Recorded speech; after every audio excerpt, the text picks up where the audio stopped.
অনেক সময় পেশেন্ট আমাদের তাদের বুকের ছবি পাঠায়, সেটা দেখে আমরা একটা আনুষঙ্গিক ধারণা দিতে পারি, তবে স্পষ্ট ধারণা নয়। আমাদের এই ভাই উনি বলেছিলেন ওনার সেকেন্ড গ্রেড গাইনোকোমাস্টিয়া, তবে আমার কাছে মনে হচ্ছে একটু বেশি। তবে আরও একটা ভালো বিষয় হচ্ছে ওনার চেস্টে মাসেলস অনেক আছে এবং ব্রেস্ট বড় হতে হতে বুকের স্কিন কিন্তু ফেটে গেছে, এই পাশে ওই রকম এত ফাটা নেই। সো আপনারা যারা এই বিষয়ে সার্জারি করতে যাচ্ছেন অবশ্যই সরাসরি দেখা করার চেষ্টা করবেন। অনেকের মাসলসের জন্য বেশি বড় মনে হয়, অনেকের গ্ল্যান্ডের জন্য। এটা কি পেশি না গ্ল্যান্ড সরাসরি না দেখলে স্পষ্ট বোঝা যায় না। তো অবশ্যই পেশেন্টের অবস্থা আমাদের সামনে থেকে দেখতে হয়, দেখলে আমরা স্পষ্ট বুঝে তার প্রাইজিংটা বলতে পারি।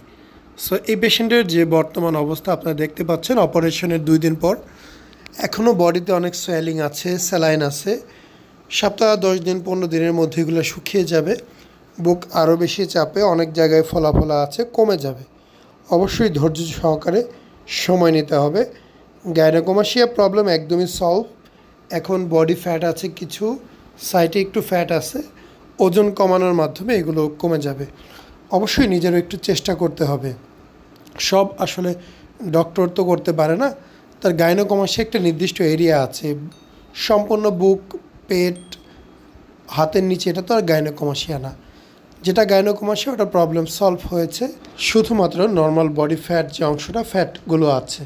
তো অবশ্যই আপনারা যাদের বডি একটু হেভি তারা ওজন কমানোর চেষ্টা করবেন।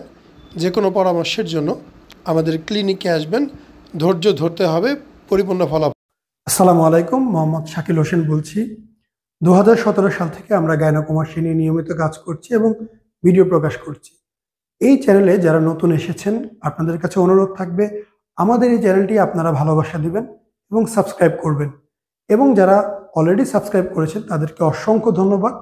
আপনারা কমেন্টের মাধ্যমে আপনাদের মতামত জানাবেন। ধন্যবাদ।